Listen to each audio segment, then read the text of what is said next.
The campfire was warm. I liked this setting.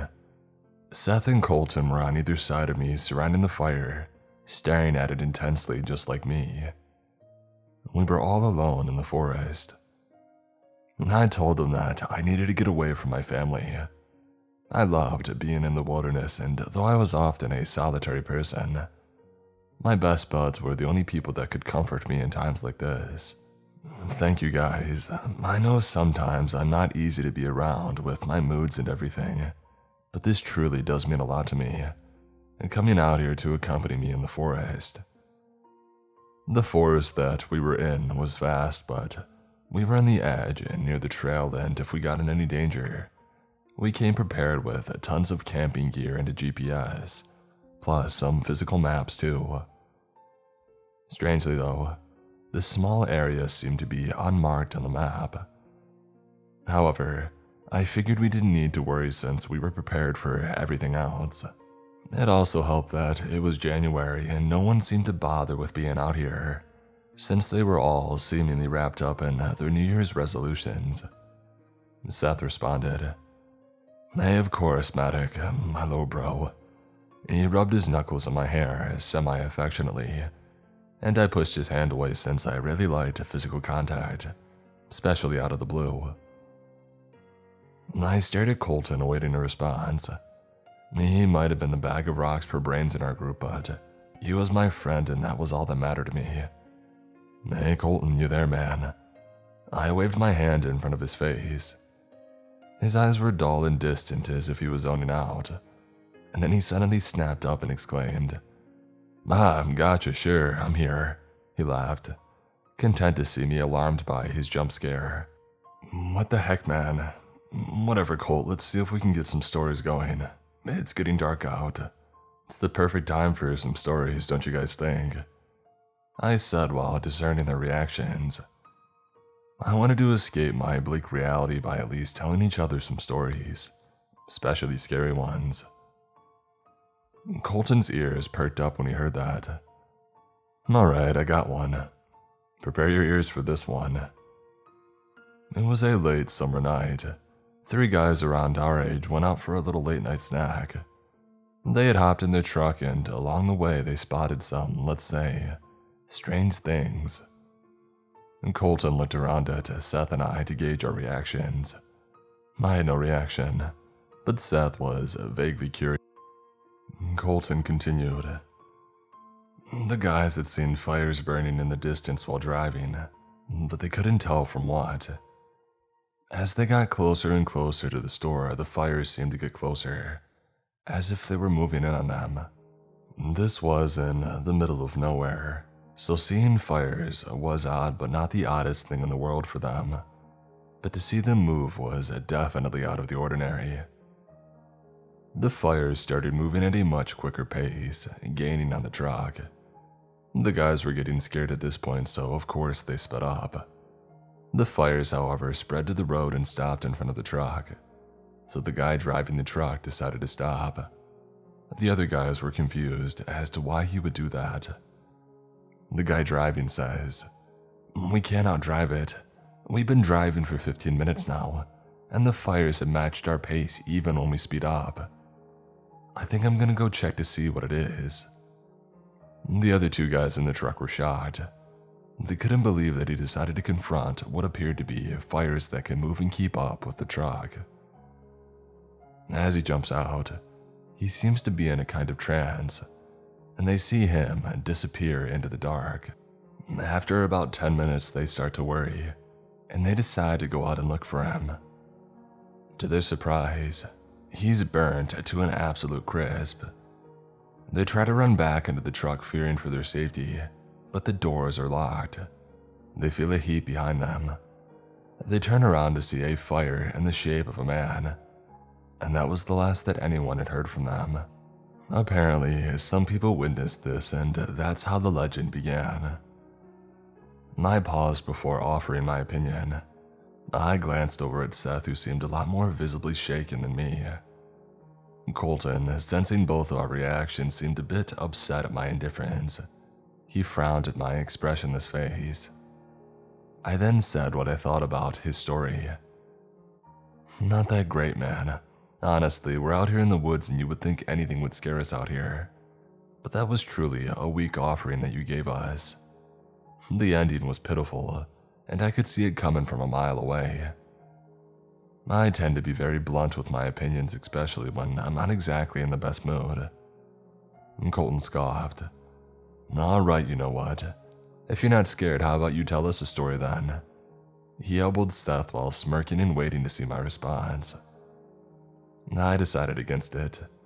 It was getting late and the sun was beyond the skyline. Let's call it a night. We can maybe hike the trail tomorrow night. I'm kind of tired and I'd rather not do anything else right now. I'm more of a morning person anyway. If you guys want to stay up, feel free to though. Seth and Colton decided they would stay up for a few more and I headed into the tent to get some shut-eye. I closed my eyes and tried to imagine tranquility. The forest was quiet, barring the birds and small insects that would stay up into the night. But those noises functioned like ASMR for me. It helped me finally have peace of mind. It must have been no longer than 20 minutes when I heard Seth come barging into my tent. I expected this sort of thing from Colton, but not from Seth. I shakily sat up. Dude, what the heck was that for? Seth looked wide-eyed. Matic, we heard sounds coming from deeper in the forest, but it didn't sound like any animal that we know. We don't think we should set up camp here if we don't at least check it out, and make sure it's not someone or something else doing suspicious activities that we wouldn't want while we're trying to sleep, man. I thought about it for a second, and he was right. Even though I wanted to sleep, sleeping in was a dumb alternative. Besides, I wasn't scared of whatever was out there anyway. Whatever it was, I would just shove my earphones in to accompany them while we checked out the weird sounds. We gathered some supplies and headed towards the clearing in the forest. We started heading towards where these sounds were seeming to come from. I was hardly paying attention. I doubted it was anything out of the ordinary. I let them gain a few feet ahead of me. I started daydreaming of the life that I envisioned for myself. And people didn't really understand me, not even my friends really. I wanted to be more than this small town. I wanted to be an engineer and take my talents to new heights. They thought I gamed for no reason, but no. I coded in my spare time. It was something that I barely told anyone. Seth and Colton were starting to speed up and get further and further away, and they seemed rather enthralled in whatever they were pursuing. Colton yelped out and jumped into some thick bushes, and Seth reached in to go after him. I shook myself from my trance and started running towards where they had disappeared into. Guys, where'd you go? Did you find anything? I ran up to the bushes and pushed them apart to see. The weirdest sight that I'd ever laid my eyes upon. Seth and Colton were standing with their backs turned to me and swaying back and forth. I tapped them and went, Yo, you guys feeling alright? Is this a prank or a joke? I looked further past them to see a gathering of what looked like naked people. They're surrounding a fire and running around it in a circle as if practicing some kind of ritual. I glanced at Seth and Colton's faces and they had white pupils. I waved my hand in front of their faces but could elicit no response. I gulped. Not one to normally feel afraid in circumstances like this, but this was a peculiar circumstance. I decided to head down there. I couldn't shake them from their trance, so I had no choice but to confront these naked folks, even if it was against my wishes at the moment to do so. I walked up to one of the people circling the fire and I reached out to tap them. They spun around quickly before I could even touch them, as if they could sense my presence. They had literally no facial features. I gasped from shock at the sight. They had no mouth, eyes, nose, eyebrows, and nothing at all. It was a smooth, bare face looking back at me.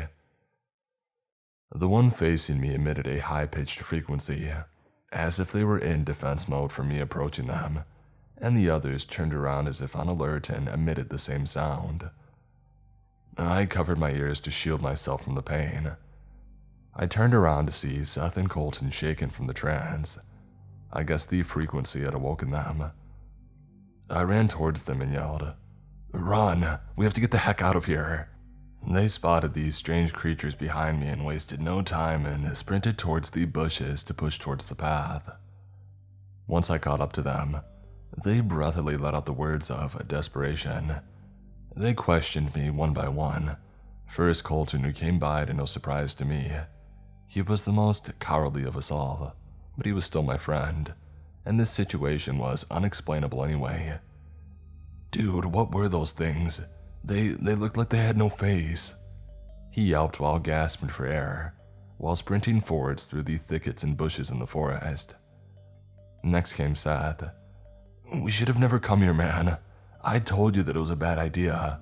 I heard stories about the forest. People disappear out here. But you never want to listen, man. Why come here after hearing that stuff?" Seth was always like that, blaming others for his problems or anything that ever went wrong. I sighed before answering them both. I don't know how to answer any of those questions. I think our priority right now is finding a way out of here. We should have made it out of the forest by now, but it seems as if either we're lost or something about the path has changed, which I would go as far to say isn't far-fetched, considering we just saw people without any faces.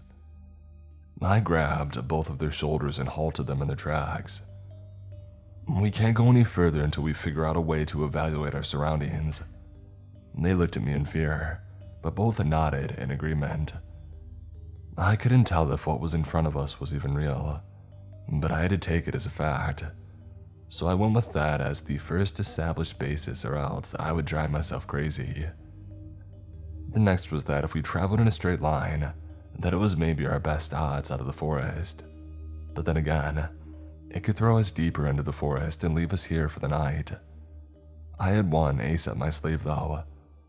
That ace was a compass. I always came prepared because I hiked alone often. Even if this place was changing, I knew that our camp was located on the west side of the forest. That could never change, at least due to the landscape. If it were the forest itself changing, or the brush and pathways, our camp would be in the same spot no matter what. All I had to do was use the compass to locate our camp. Even though I couldn't pinpoint our exact location, I could use a narrow circle to guess what vicinity we were in.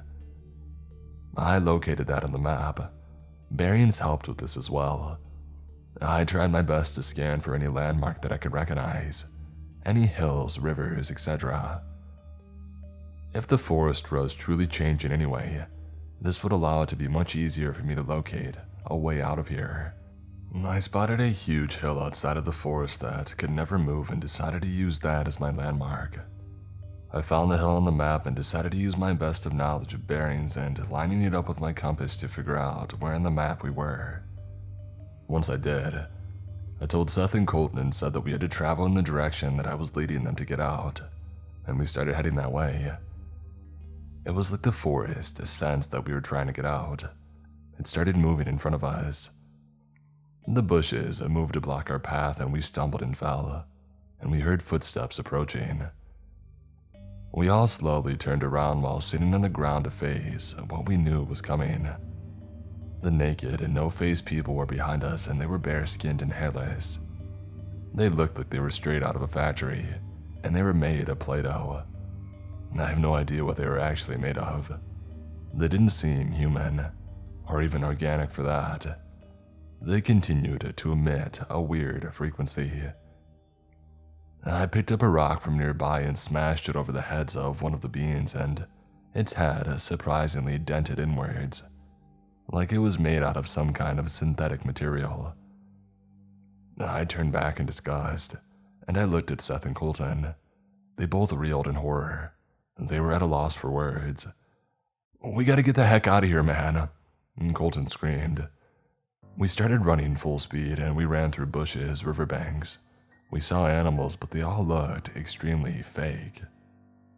Something was off about this entire place. We kept trying to find our campsite, but since we were scrambling now, it was getting much darker and the hill that we previously saw was nowhere in sight anymore. We ran and ran and ran until we ran into what looked like some sort of building, and finally I felt like we had a chance to get out of here. Seth started knocking on the side of it since it had no apparent doors or windows.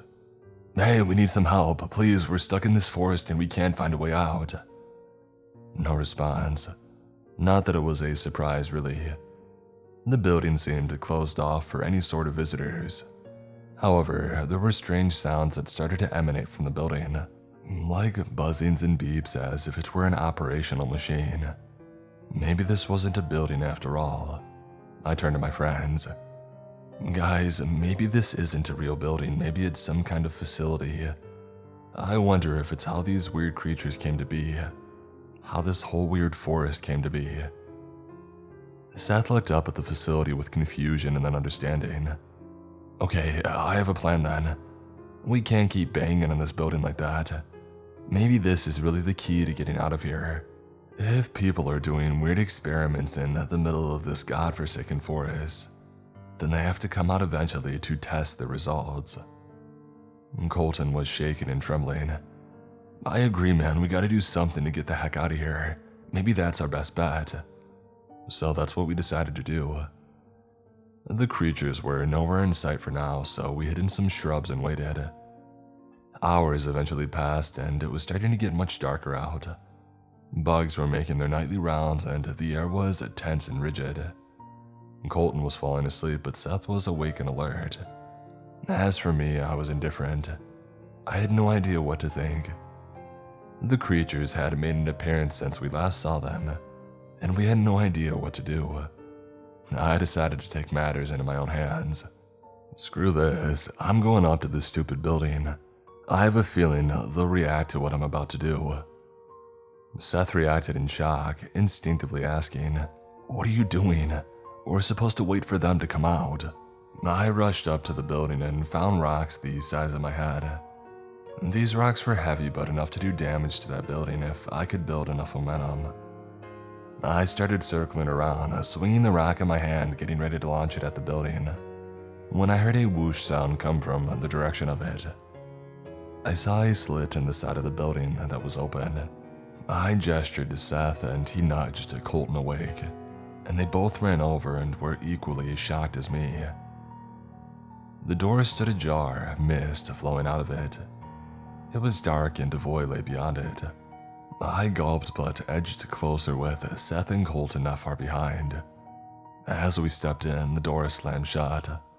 Alarms started blaring and the room shifted to a bright red hue. We all shielded our eyes from the bright lights. I had to admit, for the first time ever, I was truly terrified. Watching on the monitor, I couldn't help but feel a little bit sorry for these three young lads. They were a part of something far greater than they could even comprehend. This forest was grounds for testing and ways to figure out a way to save the world from a looming threat that they couldn't even begin to understand. Those human things out there without faces were just symptoms of the problem, not the actual problem. Since they were exposed, they could never leave now. They would end up just like them. A sorry way to go. Unable to speak, see, hear, or experience the world at all. A diabolical disease indeed.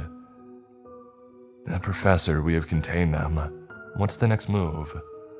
A question came from a subordinate of mine. I thought about it for a while. Perhaps we could study them a bit.